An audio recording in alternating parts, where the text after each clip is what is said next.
Don't move. Two men in dark suits blocked Madeleine Charbonneau's path before she made it 3 steps from her desk. And every conversation in the Reyes Capital office died instantly. She didn't try to run. She wasn't the kind of person who ran. She stood there with her cardigan pulled tight across her chest, and her reading glasses still perched on her nose, looking between the 2 men with an expression that was more confused than frightened. That lasted about 4 seconds. Then Heather Vale crossed the floor toward her, and the confusion gave way to something colder. $43,000, Heather said, loud enough that the whole floor heard. Transferred out of the Harwick client account at 11:14 last Thursday. From your station, with your credentials. She stopped close enough that Madeleine had to look up at her. Do you want to explain that, or should we call the police right now? The silence in the office was the kind that pressed against the eardrums. Madeleine opened her mouth. I didn't. The logs don't lie. Heather cut across her. Neither does the audit trail. She nodded to the men behind her. Take her laptop. Take her phone. Take everything at her desk. You can't just, Madeleine started. One of the men stepped forward and gripped her arm, not gently. Let go of me. She didn't shout. She never shouted.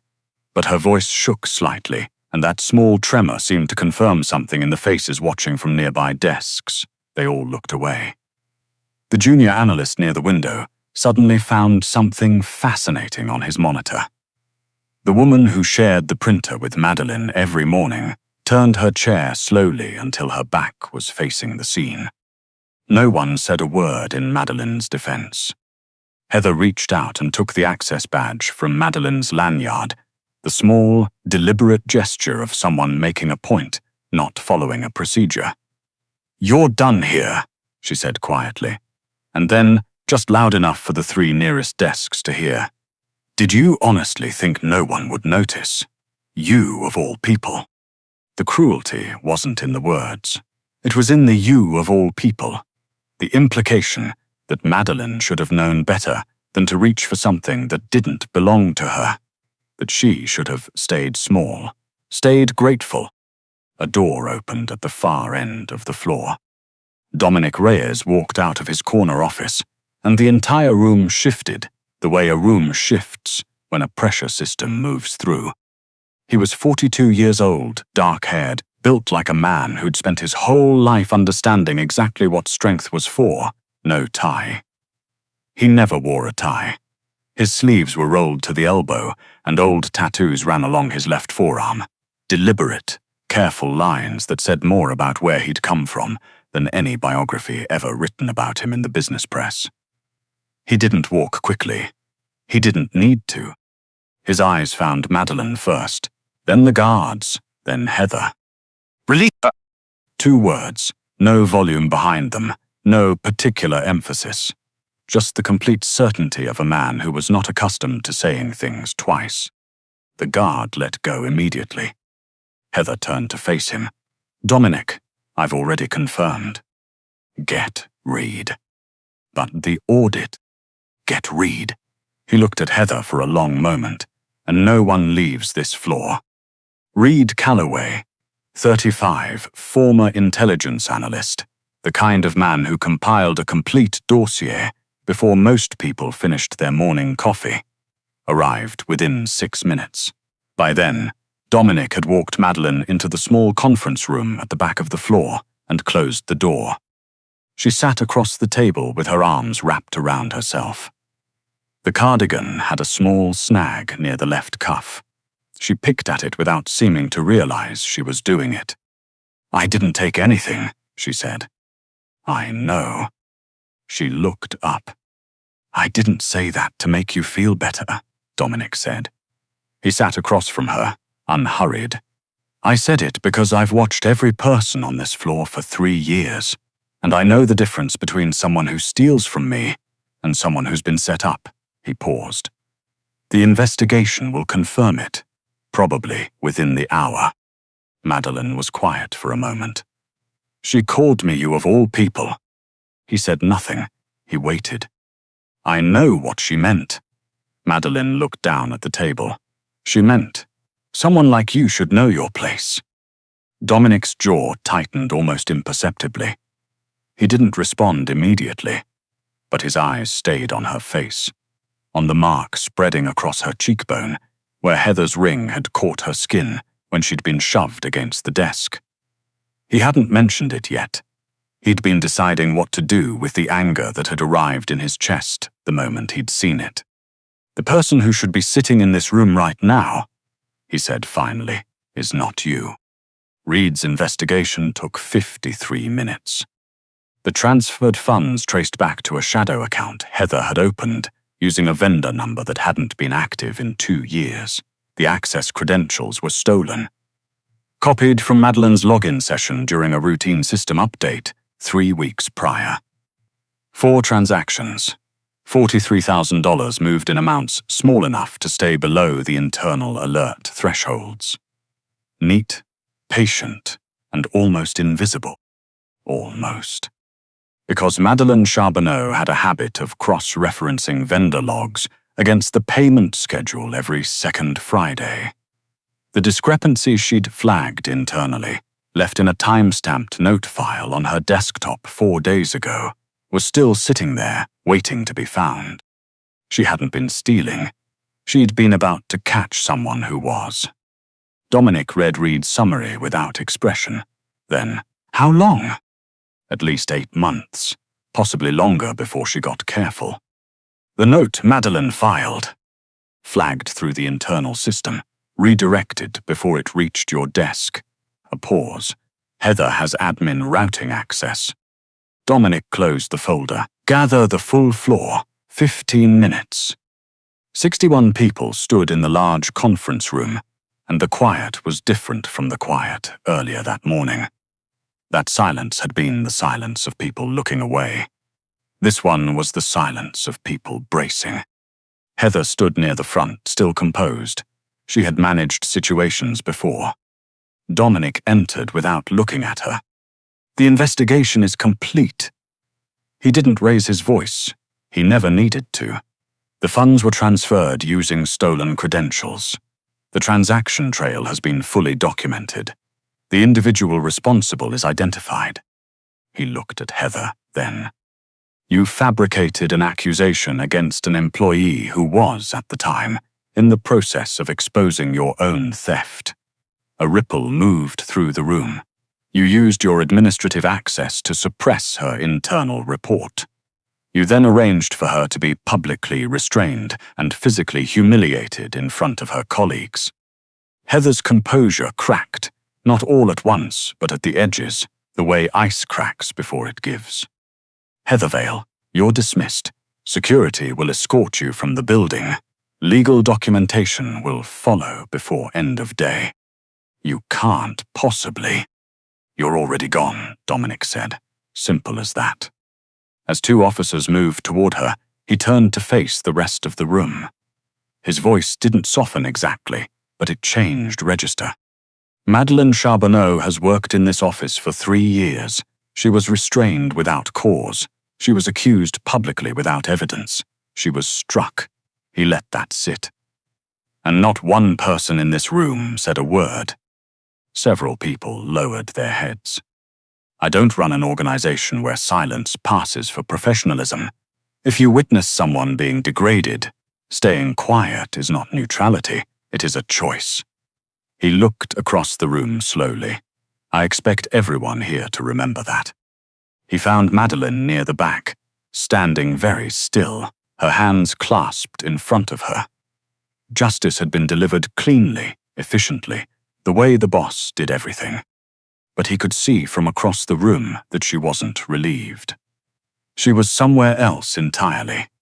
Her fingers pressed together too tightly, her eyes fixed on a point on the floor that wasn't quite real. It was not just today's bruise she was carrying.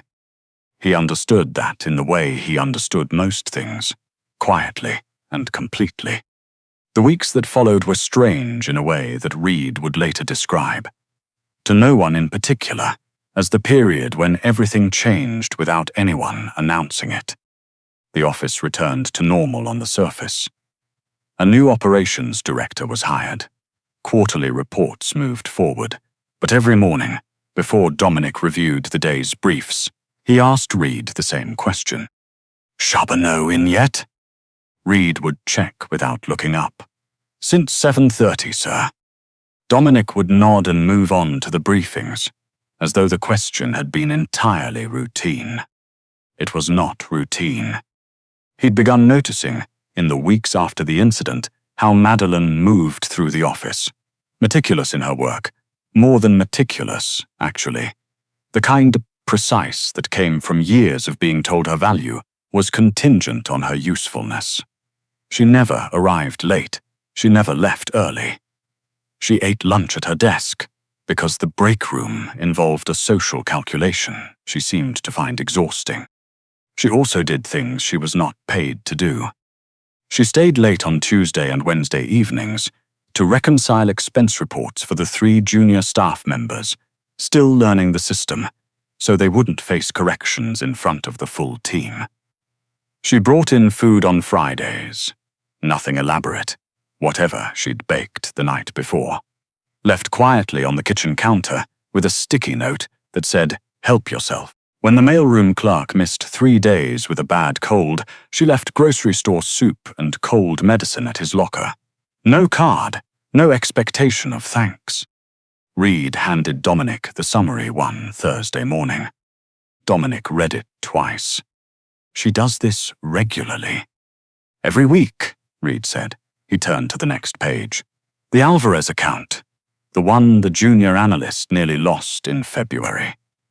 She spent her own weekend reconstructing the reconciliation so the kid wouldn't be put on a performance plan.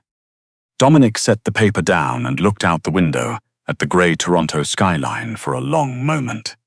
He had built a significant portion of his life on the principle that people were ultimately self-interested. Not out of cynicism, out of careful observation. He'd rarely been wrong. Madeleine Charbonneau was making him reconsider his sample size. He found her in the small kitchen one afternoon, standing at the counter cutting oranges into precise wedges. She was humming something quietly and didn't hear him come in. "That for the staff meeting?" he asked. She startled. "Sorry, yes, the 4 o'clock. I thought it might make it easier. Long week." "You don't have to do that." "I know." She smiled, small and automatic, the kind of smile that had learned to deflect before it could be questioned. "I wanted to." He leaned against the counter and watched her return to the oranges. Her hands were steady. Competent. She had the quiet self-possession of someone who'd learned to find comfort in tasks, in being useful, in the particular relief of a job done well. "You flagged the Harwick discrepancy 4 days before the accusation," he said. She glanced at him. "You read that?" "Reed found it in your files." "I wasn't going to make a big thing of it. I just wanted to verify it myself first. Make sure I wasn't wrong." "You were right." "I usually am." She said it matter-of-factly, without arrogance, then seemed to catch herself, as though being right was something she'd learned to offer quietly, in case claiming it too directly caused trouble. "About the numbers, I mean." Dominic studied her. "Have you always done that?" "Done what?" "Reduced yourself, mid-sentence." The orange wedges stopped. She didn't answer. He didn't push, but he didn't let it go the way he'd let other things go, either. Reed came to him 3 weeks later with a different kind of folder. "You asked me to look into her background," he said. "I want to be clear. I didn't do this because you ordered it. I did it because I wanted to understand why someone so capable keeps acting like she's lucky to be in the room." Dominic opened it. The first page was a screenshot. A university athletics banquet, 12 years old. Madeleine stood at the edge of the frame, clearly added at the last moment. Beneath it, in the comment thread of an old post someone had archived, were the things her classmates had written. Dominic's expression didn't change, but his hands went very still. "That was consistent throughout her 20s, Reed said, He turned to the next page. There was a serious relationship. She was engaged. Man named Tyler, worked in finance, Bay Street, good family. A pause. He ended it 8 months before the wedding. Reason. Reed's voice was careful. His words, according to 2 mutual friends interviewed at the time. I can't advance where I need to go with someone who makes the room uncomfortable. He said it at a dinner, in front of people. Dominic closed his eyes briefly. She didn't tell anyone what he'd said, Reed continued. She just told people it was mutual. She kept going to work the next Monday. She kept going every Monday after that. There were more pages. Rejected job applications with interview notes that had nothing to do with her qualifications. Does not project the image required for client-facing work. Appearance inconsistent with brand standards. Years of it. Quiet and repeated and dressed up in corporate language, but meaning the same thing every time. She was too much. She took up the wrong kind of space. Dominic sat with the folder for a long time after Reed left. He had negotiated contracts in rooms full of people who would have cheerfully had him killed before dessert. He had made decisions that kept entire operations intact or ended careers with a single phone call. There was very little in the world that left him feeling unable to act. This did. He couldn't undo 12 years. He couldn't give back the wedding she'd never had. He was a man whose power was real and specific and formidable, and it was absolutely useless against the kind of damage that accumulated in silence, year by year, until a person learned to make themselves smaller before anyone could ask them to. That evening he found her in the file room on the 4th floor, working through a box of physical records that hadn't been touched in 2 years. She looked up when he came in. "You can call me Dominic," he said, "when we're not in meetings." She looked uncertain. "I'm not sure I could." "Why not?" "Because I've spent most of my life trying not to take up more than I'm given." He sat down across from her on one of the archive stools. "That's not a professional boundary. That's a wound." She went quiet. "I read your undergraduate thesis," he said. "The one on forensic accounting methodology, published in a peer journal." She blinked. "That was 12 years ago." "I know. It's also still cited in industry literature." He looked at her steadily. "You are not lucky to be in this room, Madeline. This room is lucky to have you in it." She pressed her lips together, looked at the box of files, and didn't say anything for a moment. "I don't always feel like that's true," she said finally. "I know. That's exactly what I'm talking about." The Reyes Foundation Gala was held in October at the Fairmont Royal York, a fundraiser for youth literacy and after-school programs across the city. 600 guests. Half of Toronto's money in one ballroom, dressed up and reminding itself it cared about charity. Dominic had asked Madeline to manage the evening's financial oversight, the donation processing, the live auction reconciliation, the donor reporting. It was not a decoration role. It was the actual work. She'd spent 3 weeks preparing for it and said very little about how seriously she was taking it. But Reed had seen the spreadsheets. The evening went smoothly. The auction exceeded its target. The program ran on time. Then Lawrence Goddard arrived late, the way men like him always arrived, as though lateness was a privilege they'd earned. He was 60, real estate, old Toronto money that had mostly survived its own incompetence. He found Madeline near the donation table around 9 o'clock, checked his phone against the records she was managing, and frowned. "You're the one handling this." "That's right." She smiled politely. "Can I help you with something, Mr. Goddard?" "I made a pledge in August." He looked at the table, then at her, slowly, the way certain men did when they decided they weren't required to be subtle. "You don't quite fit the picture I had in mind for this kind of event." The nearby guests went quiet. "I'm sorry," Madeline said. "Don't take it personally." He smiled the way people smiled when they absolutely meant you to take it personally. It's just, Reyes usually has a certain type running point on these things. Polished. Presentation matters at this level. You understand? No one stepped forward. Madeline's hands, flat on the table, pressed down slightly. She was back in every room she had ever been asked to leave. Every interview where the decision had been made before she sat down. The venue she'd toured alone 6 weeks before the cancellation, because Tyler had been too busy to come. She did not cry. She had learned, a very long time ago, not to cry in front of people who were looking for exactly that. She raised her chin. "I understand completely, Mr. Goddard," she said. "I'd still be happy to locate your pledge record." He opened his mouth. "Mr. Goddard." The voice came from across the room. Dominic was already walking toward them.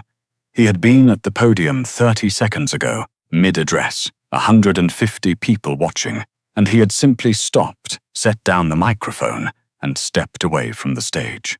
No explanation, no apology. The ballroom went so quiet that his footsteps on the marble carried the full length of the room. He stopped beside Madeline. He didn't touch her, but he positioned himself in a way that was absolute, beside her, not in front of her. Equal ground. He looked at Goddard. "What you said to her was not a professional observation," he said. His voice was the same voice he used in every room, level, without heat, completely final. It was a deliberate humiliation. She is managing this evening's financial operations, which are, as of 1 hour ago, $42,000 ahead of last year's record. She is the most competent person in this building tonight, and you spoke to her the way people speak to someone they've already decided doesn't deserve a response. Goddard straightened. "I think you're being. I'm going to ask you to leave. Dominic, I've pledged a substantial. The pledge will be returned before Monday." Reyes looked at him without blinking. "Every agreement between this organization and Goddard Properties is under review, effective now. Reed will send the formal notice in the morning." Goddard's face went through several colors. "We don't build with people who measure someone's worth by the space they take up," Dominic said. "That's not a policy I negotiated. It's not subject to revision." He didn't watch Goddard leave. He turned to Madeline. She was holding herself very still. Her eyes were too bright in the way eyes get when there are tears that will not be permitted to fall. "You didn't have to do that," she said quietly. "I know." He had a significant pledge. "I don't care about the pledge." She looked at him for a long moment. Around them, the ballroom had resumed its noise, but the quality of it had shifted. Warmer, somehow, more careful. Someone near the back had started clapping. It spread. Within moments, the room was standing. Madeline looked at the 600 faces she had spent 3 weeks worrying she'd disappoint, and something gave way behind her eyes. Not from shame. From something she hadn't felt in so long, she'd almost stopped believing it was real. He spoke quietly enough that only she could hear. "You've been doing the work of 3 people and asking nothing in return. You fixed problems that weren't yours to fix. You covered for people who never said thank you. And somewhere along the way, you learned to believe that was all you were allowed." He paused. "That's not something I can give a speech about fixing, but I can tell you it's wrong." She laughed, soft and unsteady. "I don't know what to do with that." "You don't have to do anything with it tonight." The corner of his mouth moved. Small, brief, entirely genuine. "Tonight you finished the reconciliation. You're the only one who can close the books properly." "I know I am," she said. And this time, she didn't take it back. 6 months later, Madeline Charbonneau held the title of Director of Financial Integrity across the full Reyes portfolio. Not as a gesture, not as a reward, but because she was, objectively, the best person for the role, and Dominic had grown tired of pretending otherwise. She still baked on Thursdays. She still left food on the kitchen counter without a note. She still checked the junior staff's work before submission, though now she did it as their director, sitting beside them at the conference table and asking questions rather than fixing things in the dark. One evening in late April, she found the boss standing alone on the building's rooftop terrace. The city was lit up in every direction, and he was looking at it the way he looked at problems, methodically, without urgency. She set a coffee beside him on the railing. "You've skipped dinner 4 nights this week." "You've been counting." "I've been worrying. They're different things." He looked at her. In the month since the gala, the distance between them had changed. Not dramatically, not all at once, but the way distances change when two people stop pretending they're maintaining them for a good reason. "I owe you an explanation," he said, "for why I did what I did, not just the gala, all of it." She waited. "I've spent most of my life solving things," he said. "Business problems, security problems, other people crises. I was good at it because I didn't let things matter more than they needed to." He looked back at the city. "Then Reed brought me that folder. Your history. The things people said. The engagement. The rejections." A pause. For the first time in a very long time, I couldn't figure out what to do, because there's no action that fixes 12 years. She was quiet. "The silence," he said. "The people who watched and said nothing. That's the part I couldn't let go of." Her breath caught. "That's always been the worst part," she said softly. "Not the words, the silence after. It makes you wonder if everyone agreed." He turned toward her. "I fell in love with you," he said. "Not because you needed someone in your corner. I fell in love with you because after everything this world did to you, you kept showing up. You kept making things better for people who didn't even know you were doing it. You kept baking. You kept trusting. You kept being exactly who you are." She pressed her lips together, looked out at the city. "No one's ever looked at me like I was enough," she said, without a condition after it. "You are enough," he said. "There's no condition. There never was." He reached across the railing and took her hand. Not urgently, gently, the way you hold something you're not willing to put down.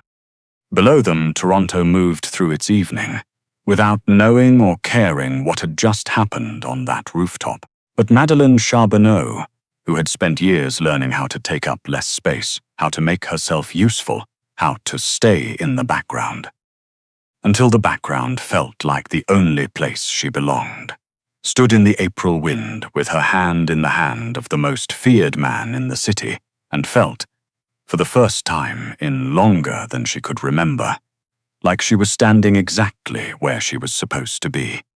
Not because someone had finally chosen her, because she had finally stopped believing she needed to earn it.